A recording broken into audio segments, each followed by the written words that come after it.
So it takes exactly 5 seconds. Just 5 seconds. Right. If you don't hook the human brain's reward center in the time it takes to, clear your throat, your song is just dead. Yeah, it's pretty brutal. It really is. I mean, you could have spent 6 months in a multi-million-dollar recording studio, right? You could have hired the absolute best session musicians on the planet. Oh, totally. You agonize over every single lyric. You pour your absolute soul into the vocal take, and, well, it doesn't matter. If the invisible, microscopic engineering in those first 5 seconds doesn't immediately hack the listener's nervous system, they're going to hit skip. It is a brutally short window.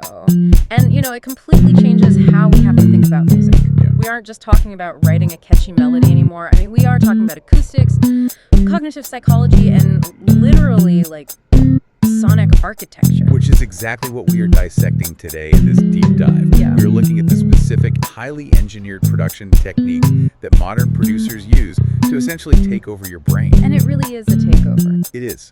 And to do that, we're going to put one specific, massive pop hit under the microscope. We're talking about Miley Cyrus's global smash, Flowers. Such a huge track. Massive. And for you listening, we've got an incredible stack of material to pull from today to figure out how this song works. There's this fascinating study from an NYU psychology lab. There are these deep-cut music theory discussions from Reddit, and some incredibly technical production breakdowns from industry platforms. Right, specifically some brilliant reverse engineering by a producer who goes by Bad Habit, and the sound design platform SynthCritical. Yes. So we are going to be jumping between, the pristine clinical data of cognitive research. And the extremely gritty mathematical reality of digital audio workstations. Exactly, because you really need both to understand why a song like Flowers doesn't just happen by accident. Yeah. It is meticulously constructed. It really is. So let's start with that 5-second rule, because I think that sets the stakes for everything else the producers of this track are doing. I was reading through this study from NYU, led by clinical associate professor Pascal Walsh. And the premise alone is just fascinating.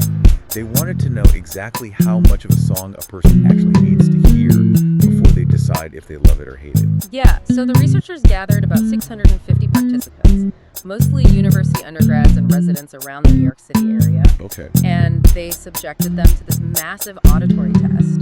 They had them listen to over 250 complete songs. But, and here's the kicker, they also took those songs and sliced them up into tiny excerpts. Like how tiny? Lasting 5, 10, or 15 seconds. Oh, wow. And the song selection wasn't just modern pop, right? It was a pretty massive spread. Exactly. I mean, they pulled Billboard hits spanning the last 80 years. They used classical music, country, jazz, hip-hop, electronic dance music, and they didn't just play the first 5 seconds of the song. That's what I would have assumed. Right, but they randomized it. Sometimes they would play a 5-second clip of the intro, sometimes a random 5 seconds from the second verse, or the bridge, or the outro. Okay, and this is the part that completely blew my mind. What they found is that listeners determine their preference for a song in 5 seconds or less. And it didn't matter which part of the song they heard. If a listener heard a random 5-second chunk of the bridge, their rating of that tiny clip perfectly predicted whether they would love or hate the entire 3-minute song. It's a stunning finding, honestly. The predictive power of a 5-second exposure is almost absolute. But wait, I have to stop and question this. Is that just a trick of familiarity? How do you mean? Like if I hear the first second of a song I already know, let's say, I don't know, the opening guitar riff of AC/DC's Back in Black. Right, classic. Of course I instantly know I like it. My brain just recognizes the pattern, fills in the rest of the song from memory, and says, yes, I like this. It doesn't mean I actually processed the audio in 5 seconds. It just means I recognized it. That is the most logical assumption to make. It's exactly what I assumed when I first read the abstract. Okay, good. I'm not crazy. No, not at all. But the researchers controlled for exactly that, and the data completely disproves it. Wait, really? Yeah. They tracked how familiar the participants were with the songs being played. Out of all the clips they played, only about a fifth of the songs were actually recognized by the listeners. Really? So, 80% of the time, they were hearing music they had never encountered before in their lives. Yes, 80%. And the predictive preference held true even for the completely unknown songs. That is insane. It is. If the researchers played 5 seconds of a jazz track you had never heard in your entire life, pulled straight from the middle of a saxophone solo, your instantaneous reaction to that tiny sliver perfectly predicted how you would rate the entire piece. That is just wild because, I mean, the acoustic properties of a song change so much. Oh, absolutely. The verse of a song sounds completely different from a massive, explosive chorus. And Walsh pointed that exact thing out. A verse might just be an acoustic guitar and a whisper, while the chorus is this massive wall of synthesized sound and a screaming vocal. Right. But it doesn't matter. What this proves is that listeners are not reacting to the specific musical notes, the chord progression, or the lyrical narrative in those 5 seconds. Because there's no time. Exactly. The brain doesn't have time to process the story of the song. Instead, the listener is reacting to the overall acoustic texture. They're reacting to the vibe. The vibe. It's such a casual word. But in neuroprocessing, it's apparently everything. It really is. If we extrapolate this out to the music industry today, it suddenly makes perfect sense why streaming platforms like Spotify, Apple Music, and especially TikTok operate the way they do. Oh, TikTok for sure. Right. The algorithm serves you a song. If the vibe, the underlying sonic texture doesn't instantly trigger your brain's reward center, you swipe. Every single microsecond of the production has to contribute to a cohesive atmosphere immediately. You literally cannot afford to have a weak second. No, there is no time for a 2-minute atmospheric buildup anymore. Exactly. You can't ask the listener to wait for the good part. The entire sonic environment has to be fully realized and instantly palpable. So if the brain decides it likes the vibe in 5 seconds, what is the very first physical cue the brain is latching onto in that microscopic window? I'm guessing it's the rhythm. It's the rhythm. The foundation. Yes. If the cohesive atmosphere is a room, the rhythm is the floorboards. It dictates our physical, visceral response to the audio before our conscious mind even processes what instruments are playing. Okay, so let's look at how Flowers builds that floor. According to the sources, the rhythmic foundation here starts with the time signature. Right. The song is written in standard 44 time at 118 beats per minute. Now, for anyone who hasn't taken a music theory class, 44 time is what holds almost all of Western popular music together. You count it 1, 2, 3, 4. Very standard. Yeah, it's a simple meter. It organizes the beats into predictable blocks so our brains can recognize patterns easily. It is incredibly common. But, common doesn't mean it has to be rigid. Right. I try to think about time signatures like the frame of a house. The 44 time signature is the wooden studs, the concrete foundation, the beams holding up the roof. It is absolutely necessary for structure. Because if you don't have it, the house just collapses into abstract noise. But, a wooden frame is just a frame. It's how the musicians move within that frame. The furniture they bring in, the colors they paint the walls, the way they literally walk through the hallways that turns a rigid structure into a living home. That's a brilliant way to conceptualize it. And in modern production, moving within that frame involves the concept of fluid time. Fluid time. Yeah. Producers are constantly finding ways to manipulate that rigid 44 grid to trick the brain into feeling something emotional rather than just hearing something mathematical. Oh, that makes sense. A great historical example the sources bring up is the legendary hip-hop producer Jay Dilla. Oh, Jay Dilla. He completely changed how we understand rhythm. He revolutionized it. He used an Erokhane MPC sampler, which is a classic drum machine, but he used it without quantizing the drums. Wait, let's break down quantization for a second because this is crucial to understanding digital production. Sure. If you open up a program like Pro Tools or Ableton and you look at a drum track, there is a literal visual grid on the screen. It looks like graph paper. Right. Quantization is essentially an autocorrect for rhythm. If I play a drum beat on a keyboard and I hit the snare drum a fraction of a millisecond too late, the computer looks at that, says, oops, human error, and mathematically snaps that drum hit perfectly onto the grid line. Exactly. It makes it mathematically flawless, which is great for electronic dance music where you want a driving, robotic precision. Yeah, like techno. Right. But Jay Dilla turned that autocorrect off. He played the drum pads live with his fingers, and he intentionally kept all the micro imperfections. He would hit the kick drum slightly late and the hi-hat slightly early. And the result of doing that creates what producers call a drunk or laid-back feel. Yeah. I remember reading a quote from Questlove, the drummer for The Roots, about Dilla. Questlove is basically a human metronome, but he said listening to Dilla's beats blew his mind because it was programmed on a machine, but it felt agonizingly human. It had that deep, authentic swing. Yeah, a swing that evaded strict musical transcription. You couldn't write it down on sheet music if you tried. That's That's the power of fluid time. Yeah. You were technically in a 44 house, but you were leaning against the walls, you're dragging your feet on the floorboards. I love that visual. Another way musicians do this is through tempo rubato, which translates from Italian as robbed time or stolen time. How does that work in practice? Like, how do you rob time?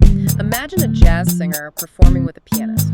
The pianist keeps the rhythm completely steady. They are the anchor. Okay. But the singer speeds up their vocal delivery for a phrase, rushing ahead of the piano, and then drastically slows down on the next phrase, falling behind. I know exactly what you mean. Sinatra used to do that constantly. Exactly. They're literally stealing time from one measure and giving it back in another.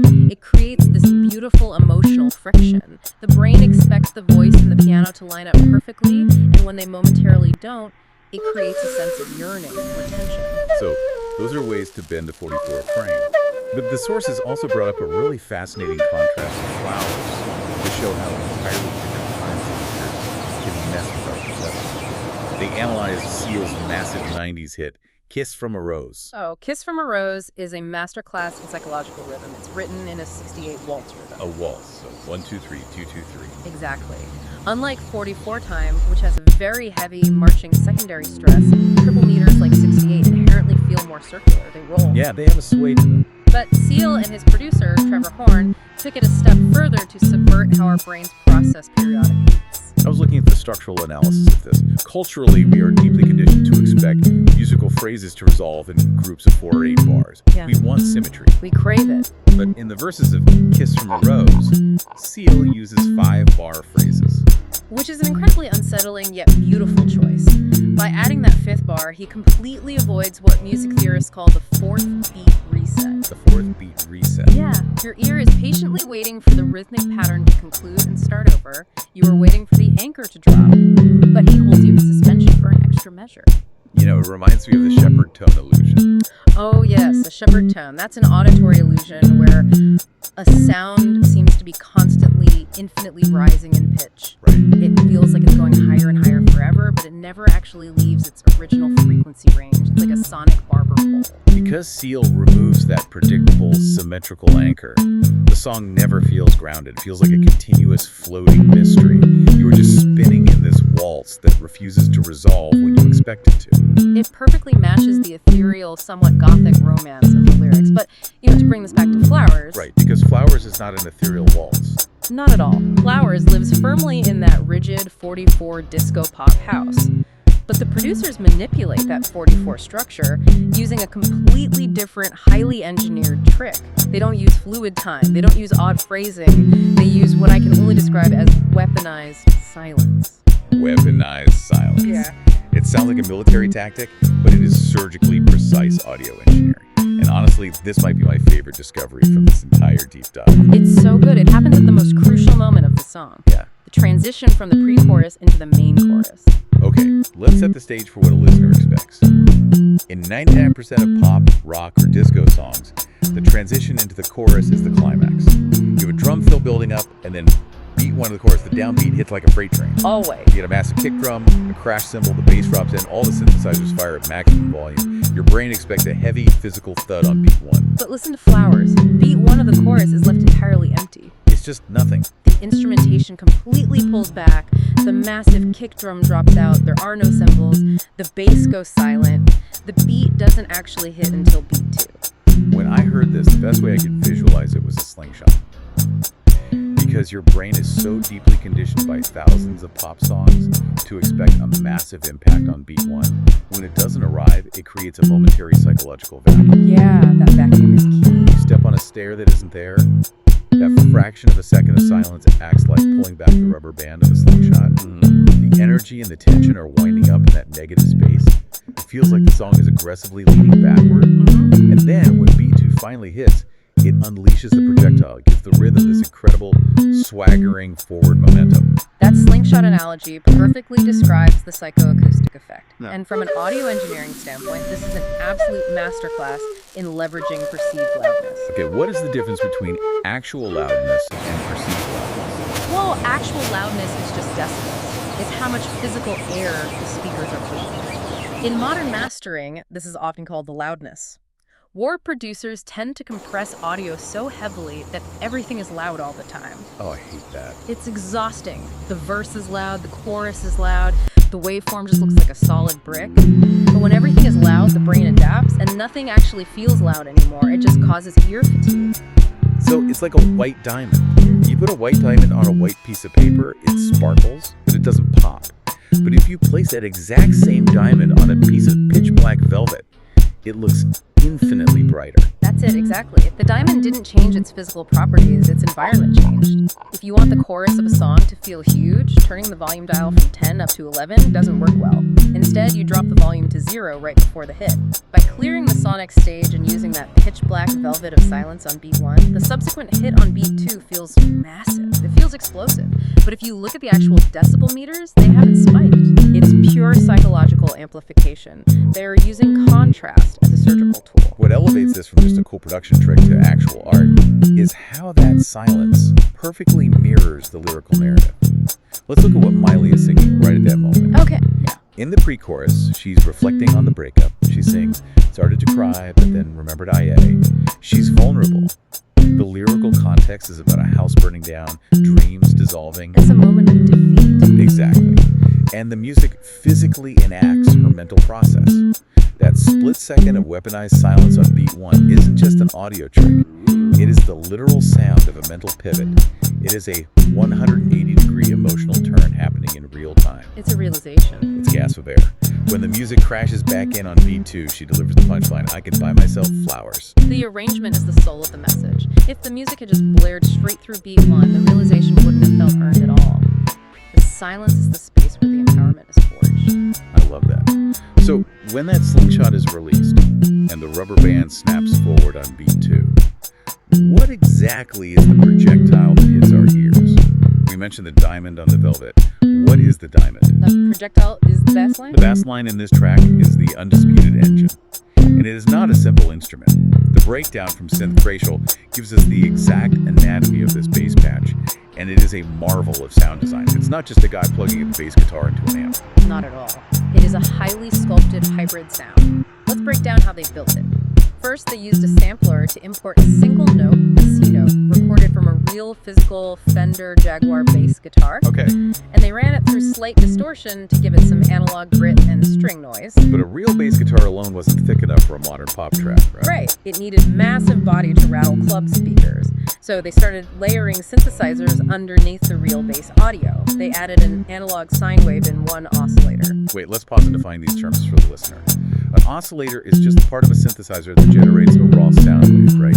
Yes. And a sine wave is the purest, smoothest type of sound wave. It has no harsh overtones. It's just a deep, smooth hum. Correct. It provides the pure sub-bass frequencies that you feel in your chest rather than hear with your ears. But then they added another layer using a wavetable synth. Okay, what is a wavetable synth? Like, how is that different from an analog sine wave? Well, think of a standard analog synth as a single photograph of a sound wave. It's static. A wavetable synth is like a flipbook of sound waves. It contains a table of many different waveforms, and it can morph and scan through them dynamically over time to create sounds that are much more complex, metallic, or evolving. So they have the gritty real bass, the deep sub-hum sine wave, and this morphing wavetable synth all playing the exact same notes simultaneously. Yes. But if you just play all of those together, it's going to sound incredibly muddy and harsh. They're taking way too much frequency space. So the final step, and this is crucial, is they routed all of those layered sounds through a cutoff filter. And they used an envelope to modulate that filter. Okay, an envelope modulating a cutoff filter. That sounds like a part of the space shuttle. Break that down into physical terms. What is actually happening to the sound? Think of the cutoff filter like a heavy wool blanket thrown over a speaker. Okay, I can picture that. If the blanket is fully covering the speaker, you only hear the low, muffled bass thuds. All the high, sharp, squeaky noises are blocked by the wool. Right. An envelope is just a set of instructions that tells the synthesizer how to move over time. So an envelope modulating the filter is like a set of robotic hands quickly pulling the blanket off the speaker at the exact moment a note is played, and then instantly throwing the blanket back on. So you get a tiny split-second crack or snap of the high frequencies as the note hits, but then the filter clamps down, cutting out everything above, 2 kilohertz, and leaves you with this incredibly thick, warm, punchy low end. Exactly. It gives the note a percussive attack, but keeps the body smooth. It allows the bass to be huge without muddying up Miley's vocal. That is fascinating. But what that beautifully engineered bass patch actually plays is just as important as how it sounds. The bass line takes the listener on what we can call a genreic journey. It tells a story. Let's look at what the bass is doing during the verses before the slingshot moment. Yeah, in the verse, the bass is playing a muted staccato walking line. It's just steadily bouncing between A minor, D minor, G, and C chords. And when you listen to that specific staccato bouncing rhythm, it has deep cultural roots. It doesn't sound like disco. It heavily leans into Mexican norteño and Tejano music. It really does. It mimics the exact playing style of a tololoche, which is the traditional acoustic double bass used in that regional music. Right, it has this sort of cowboy cumbia feel to it. It's rhythmic, but it's polite, it's very contained, it sits dutifully in the background, keeping time. I think of it as a lonely cowboy bass line. It perfectly supports the narrative of the verse, which is pensive and sad. She's talking about a house burning down. The bass is just shuffling along, head down. But then comes the pivot. The weaponized silence happens on beat 1. The slingshot is released. And when that hybrid bass patch hits on beat 2, it completely abandons the polite to lost shuffle. It switches to a funk and disco slap technique. I call this the arrival of the superfunk man. The superfunk man, explain the visual. The silence pulls the rubber band back, and the sudden arrival of this aggressive, slapping disco bass is like a rock hitting a stained glass window. It absolutely shatters the sad, lonely cowboy narrative. Yeah. Slap bass is a very specific physical technique. Normally, a bass player plucks the strings with their fingertips, but in slap bass, pioneered by players like Larry Graham in the 70s, the player violently strikes the string with their thumb, forcing the heavy metal string to smack against the metal frets of the guitar neck. It's very percussive. It creates a sharp percussive crack that sounds almost like a snare drum. It is an inherently aggressive, rhythmic, and commanding way to play the instrument. Exactly, it's pure momentum. By switching from a pluck shuffle to a violent slap, the entire physical sensation of the song transforms from a foamy narrative to an explosion of confident, strutting independence. If that funky slap bass had been playing the whole time during the verse, the slingshot wouldn't work. Its sudden arrival is the psychological hit to the head. No, what's fascinating from a production standpoint is the domino effect this choice has on the rest of the song. A funky slap bass is incredibly rhythmic and tight. The notes are short and punchy. If you have a bass line that tight, it demands a drum groove that is equally controlled. Right, because if the bass is stopping and starting on a dime, but the drums are ringing out and echoing all over the place, the low frequencies will clash, the impact gets smeared, the track will sound amateurish. Exactly. This brings us to some seriously advanced drum production techniques. To match the superfunk man bass line, the drums have to be surgically precise. I was reading the Bad Habit tutorial in our sources, and they really pull back the curtain on this.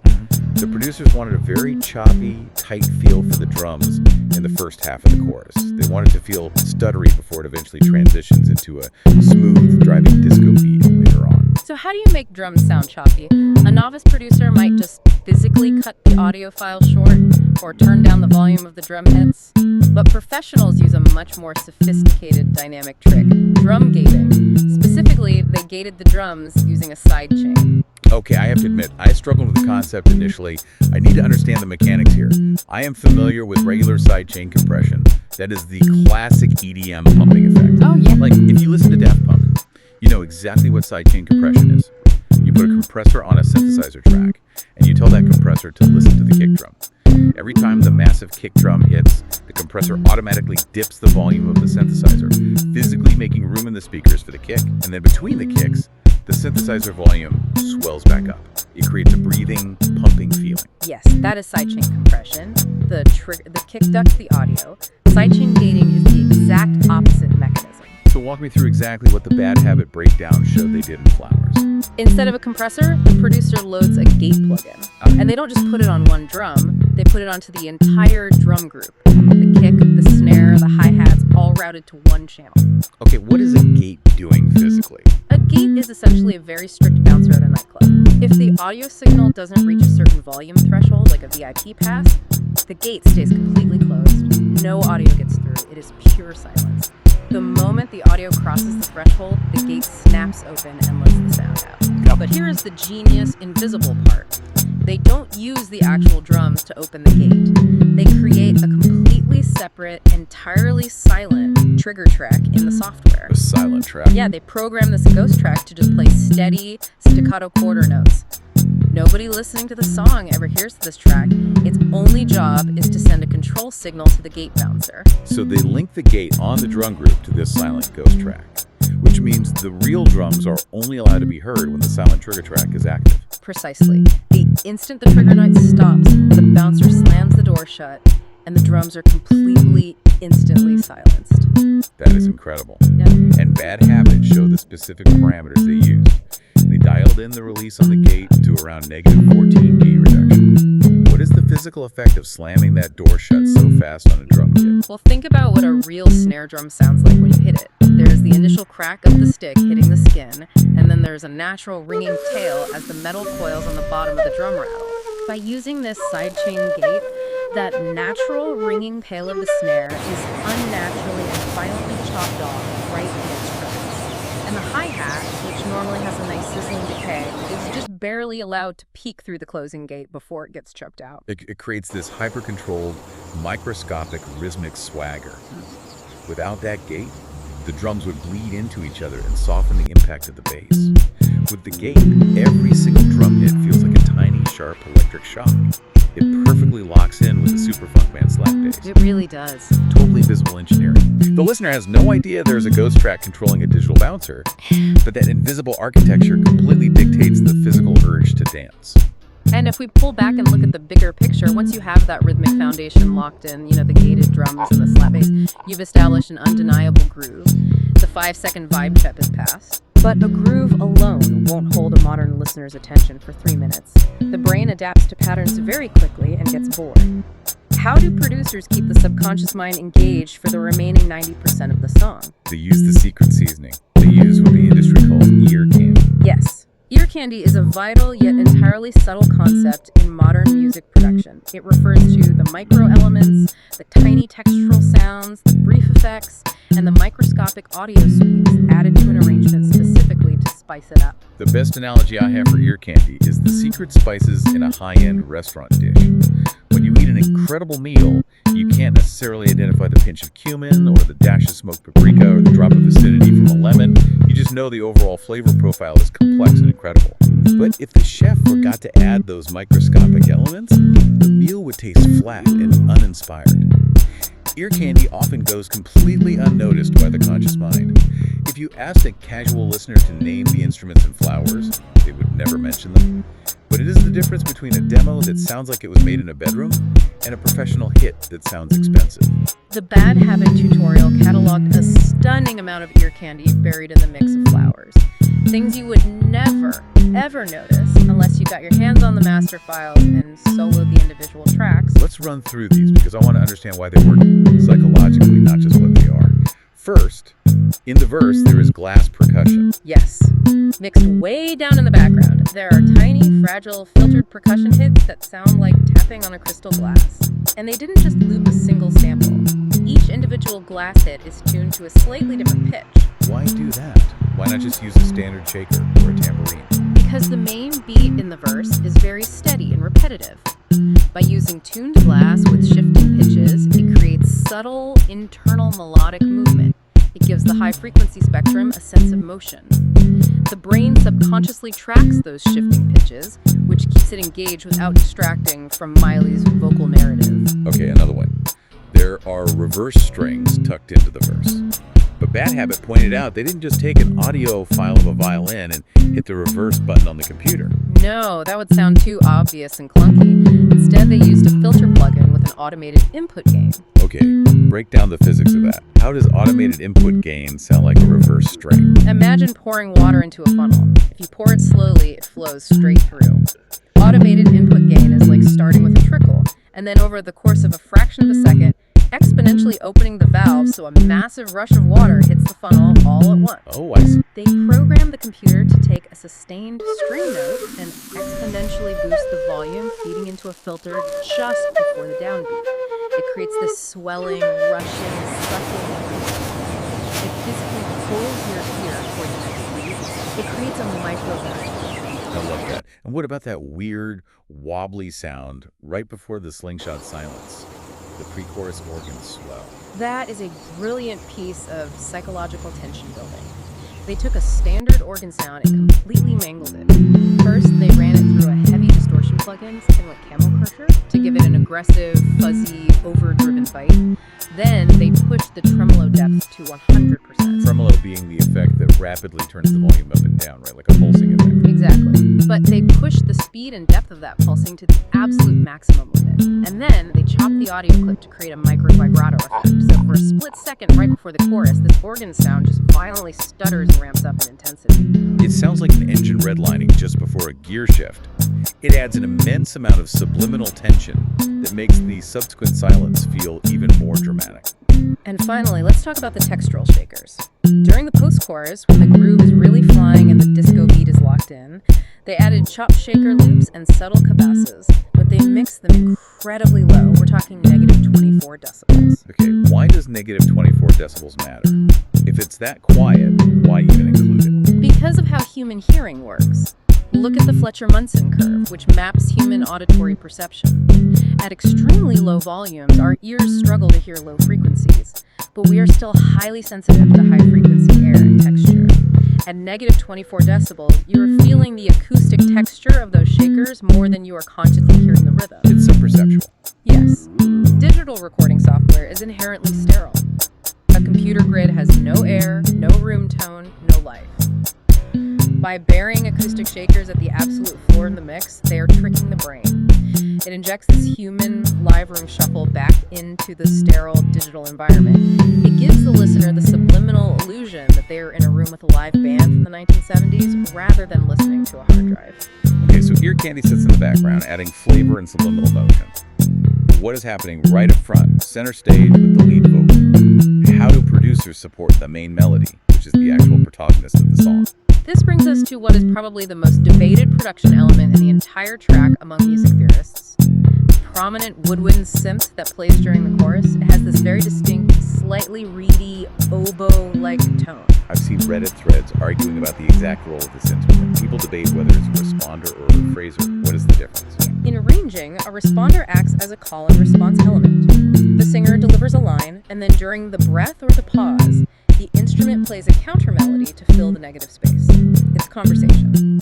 A rephraser, on the other hand, plays simultaneously with the singer, mirroring the exact vocal melody to reinforce the hook and make it hit harder. But this oboe synth in Flowers is weird because it seems to be doing both simultaneously. It is, which is why it is so psychologically effective. When I was trying to understand why a producer would use a weird robotic oboe to copy a human voice, I thought of this analogy, and I want to see if it holds up. Have you ever heard of Lodge Band? The constructed language. Yes. Lodge Band is a real, artificially constructed human language. It was designed in the 1980s for pure logic. The goal was to create a language with zero ambiguity, no double meanings, and absolutely no room for emotional misinterpretation. It is a sterile, perfectly logical way to communicate. To me, that oboe synth acts as a Lodge Band translation of Miley's vocal. Explain how that works musically. Miley's voice is the absolute opposite of Lodge Band. Her vocal delivery is raspy, highly human, full of complex grit, and drenched in subjective emotion. She is singing about pain and defiance. But that synthesizer takes the exact melody she just sang, strips away all the human imperfection, all the rasp, and echoes it back in a pure, crystalline, mathematical structure. I love that analogy. It perfectly describes what we can call the flying mirror concept. Flying mirror. Yes. Imagine Miley, who we established as our superfunk man, flying through the air after being launched by the slingshot silence. That oboe synth acts as a mirror floating right in front of her as she flies. When she belts out the emotional, vulnerable claim, "I can buy myself flowers," the synth immediately repeats that exact melodic structure in pure logic. It's like an internal confirmation. Exactly. It creates this internal psychological dialogue. It's as if her logical brain is asking, "Wait, is this what you're really saying?" And then instantly verifying her emotional claim of self-reliance. It turns a vulnerable, subjective thought into an objective, undeniable fact. It anchors the emotion in logic. And from a pure audio engineering standpoint, this Lodge Band synth is textbook layering theory. Layering is vital in pop and EDM because you can't just turn a vocal track up to make it sound big. If you just turn the volume up, it just sounds loud and piercing. To make a vocal sound massive, you have to stack frequencies. You thicken the plot, you widen the spectrum. Exactly. You layer instruments in different octaves. You utilize instruments with different attack times. A piano has a very sharp, percussive attack. A string section has a slow, swelling attack. An oboe synth has a very reedy, sustained mid-range attack. The goal of a producer is to build a massive, rich sonic tapestry without the frequencies fighting each other. Because if two sounds occupy the exact same frequency range, they clash, and you get frequency masking. It turns into mud. Right. Miley's voice has a lot of low mid-range grit and high-end breathiness, but she leaves a very specific pocket of frequency real estate open right in the upper mid-range. That oboe synth is perfectly EQ'd to sit exactly in that empty pocket. It supports her vocal, widens the stereo image, and acts as that lodge bend mirror without ever stepping on her toes. It's a masterclass in frequency management. So if we take a step back, what does this all mean? We have cataloged all these highly technical, totally invisible choices. The 5-second vibe engineering, the fluid time versus rigid grids, the weaponized slingshot silence, the microchop drum gating, the subconscious ear candy, the lodge bend synth reflections. All of these thousands of micro decisions culminate in a very specific emotional payload for the listener. They deliver what we can call the ironic shock. Ironic shock. Let's unpack the narrative of that because it subverts everything we expect from a pop song about a breakup. In a standard pop ballad, the climax of the song is almost always a crescendo of pain. Think of a classic Adele heartbreak anthem. The music swells, the piano gets heavier, the singer hits a massive soaring high note, and the emotional message is essentially, I am devastated and I am falling apart. The music matches the tragedy, but Flowers completely subverts the poor me trope. If you strip away the music and just read the lyrics of Flowers on a piece of paper, they are actually quite bitter. I can love me better than you can. That is a sharp, resentful line. It's a direct, almost aggressive challenge to the person who heard her. But, and this is the genius of the entire production matrix we just discussed, that bitter lyric is delivered over a joyful, strutting, immaculately clean disco funk beat. The dissonance between the bitter lyric and the joyful music is the shock. The bitterness is completely transformed by the super funk man bass and those gated drums. It neutralizes the dramatic. The production turns from net and takes the kinetic energy of anger and slingshot into the physical joy of dancing. And this connects so beautifully back to the psychology sources we looked at. There is research by Dr. Kelly Jakubowski on how music interacts with human memory, and it completely reframes why this specific song was so successful. Dr. Jakubowski's research delves into autobiographical memory. Her studies demonstrate that music is a uniquely powerful cue for bringing up vivid memories from our past. It transports us back to specific moments, places, and feelings much more effectively than looking at a photograph or reading a word. We all know that feeling. You hear a song from high school, and you are instantly transported back to the passenger seat of your friend's car. But the most fascinating part of her findings is what kind of memories music triggers. She found that regardless of the music's actual emotional expression, whether the song itself is technically sad, happy, angry, or peaceful, music tends to evoke uniformly positive memories across our lifetimes. Let me emphasize that because it is entirely counterintuitive. Even if you listen to a deeply sad song or an aggressive, angry song, it is significantly more likely to trigger a positive, comforting memory for the listener compared to other sensory cues. There is something inherently positive and healing about the way the human brain encodes musical memory, likely due to the catharsis it provides. So, if we extrapolate Jakubowski's findings to the engineering of Flowers, look at what the producers achieved. They took a relatable, universally understood theme of heartbreak and bitterness, which provides the emotional catharsis, but they paired it with an undeniably upbeat, perfectly engineered, joyous pop production. They essentially bypassed the mourning phase entirely.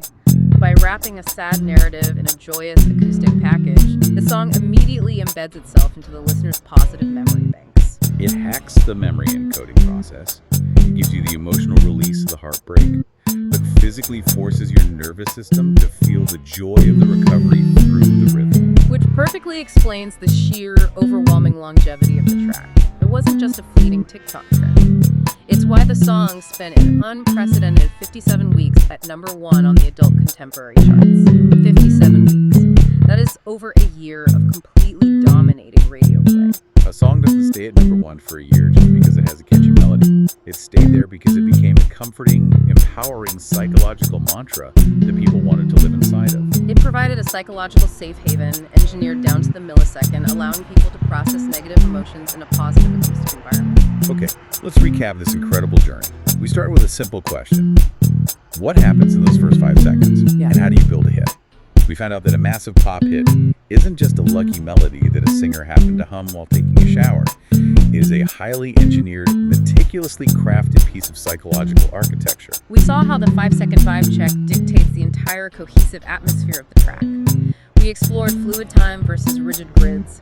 We saw how weaponized silence on beat 1 weaponizes our cultural expectations, creating massive dynamic impact and psychological loudness without ever touching the volume dial. We dug into the anatomy of the superfunkman bass line. We looked at how sidechain drum gating creates a hyper-controlled rhythmic swagger by chopping the tails off transients. We explored how invisible ear candy like tuned glass, reverse string vacuums, and micro vibrato organs flavors the subconscious mind and creates the illusion of human life. And we saw how Lodgepin synth reflections logically verify the singer's emotional claims. Every single frequency, every envelope filter, every millisecond of silence is deliberately designed to capture your attention, hold it, and evoke a specific physical and emotional response. It's an absolute intersection of art, digital acoustics, and cognitive neuroscience. Which brings us to a final provocative thought to leave you with. Throughout this entire deep dive, we peeled back the layers to reveal that a single pop song, just 3 minutes of audio, is the result of a massive hidden matrix. It's the collaborative work of teams of producers, sound engineers, anonymous session musicians, complex software algorithms, and acoustic illusions. It takes a small army of unseen architects to build that 3-minute house. Yet the music industry constantly, relentlessly sells us the narrative of the solitary, deeply personal pop star. The myth of the genius auteur pouring their broken heart out into a microphone, alone in a dimly lit room. Does our cultural obsession with the face on the album cover and the celebrity gossip surrounding the lyrics cause us to completely ignore the brilliant collaborative science happening just beneath the surface of the audio? Are we so focused on the singer's personal life that we've become completely deaf to the symphony of engineering that actually makes us feel the emotion? It's something to think about the next time you put your headphones on and hit play, because you only have 5 seconds to decide. Thank you so much for joining us on this deep dive. We hope you walk away listening to your favorite songs with a completely new set of ears.